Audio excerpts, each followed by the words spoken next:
day city rollers appeared, fans tried to rush the stage. Police women had to be rescued from the crush. About 50 fans were treated by ambulance men, and about 20 were taken to hospital with bruising and shock.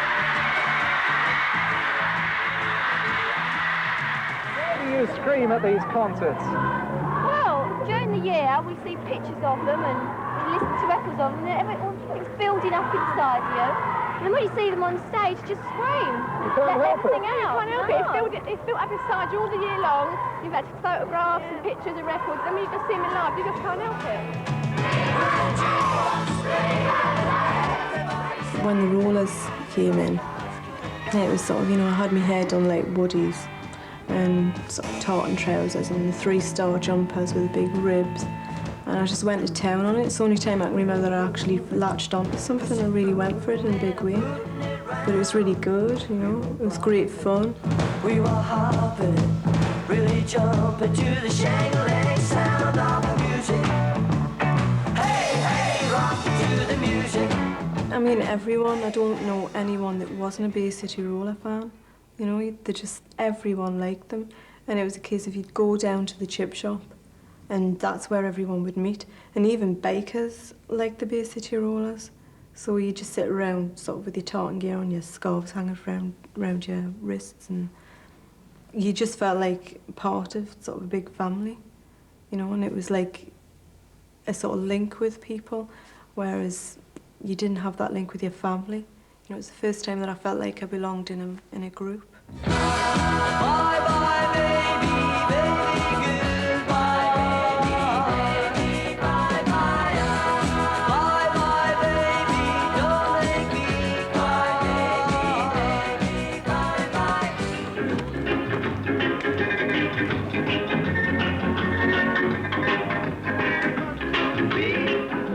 There was a lot of fighting going on with the boys, you know, from various areas.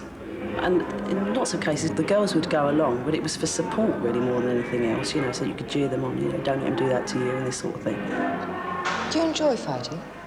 Well, not in excess, because sometimes it never stops, you know. You get a spell and it never stops and it gets on your nerves.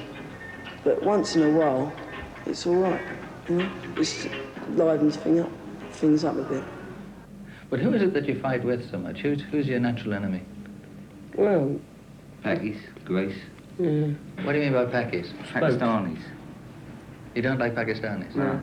It's not their colour, because we like, you know, the Jamaicans are all right. We mix with the Jamaicans, yeah. We go about with a lot of Jamaicans. Yeah. You like Jamaicans, but you don't like Pakistanis? They're all white. I know, we mix in with a load of Jamaicans, got a lot of Jamaican mates.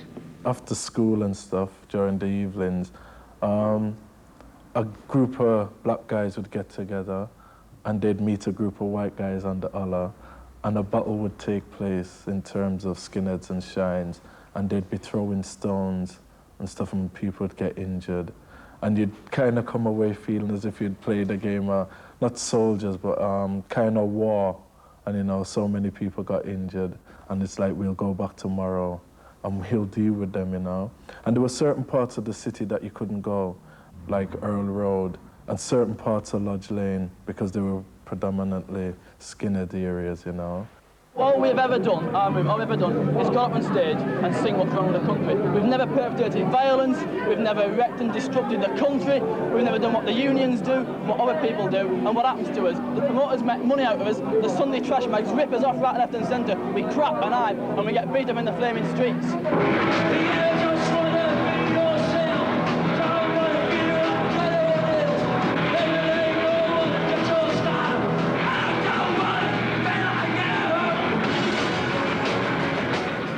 I used to get a bit claustrophobic with all the pogoing and stuff like that, and I can remember at the Greyhound in Croydon, we went to see The Damned, and there were signs up all over the place, no pogoing, because the floor was a suspended floor. And everyone said, oh, you know, so that we're going to do it anyway. And everyone was pogoing up and down, and the floor was going and going, and I was really fun. And there was this queue to get in, and I lost my shoe. I had these beautiful 50s kind of stilettos on, and I lost my shoe, and I was so gutted. And I remember there was all these skinheads around me and said, hey, this bird's lost their shoe. And they sort of made this, they went like this with their arms to sort of pull all the crowds back. And I sort of looked on the floor to see if I could find this shoe, and it wasn't there. Now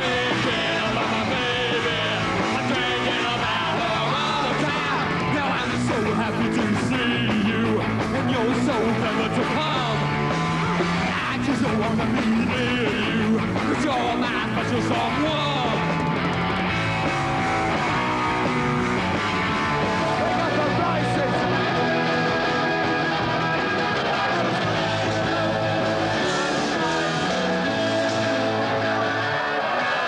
Hold on! Hang on! Oi! Oi! Pack it in! Oi! Oi! Oi! Oi! Get away. Them crazy, we gonna chase those crazy ballets out of town. Chase those crazy ballets out of a town. Now, as far as the sound systems were concerned, you used to find there was a lot of aggravation because it was always competition. There was never normally just one sound playing in a particular house or in a particular hall.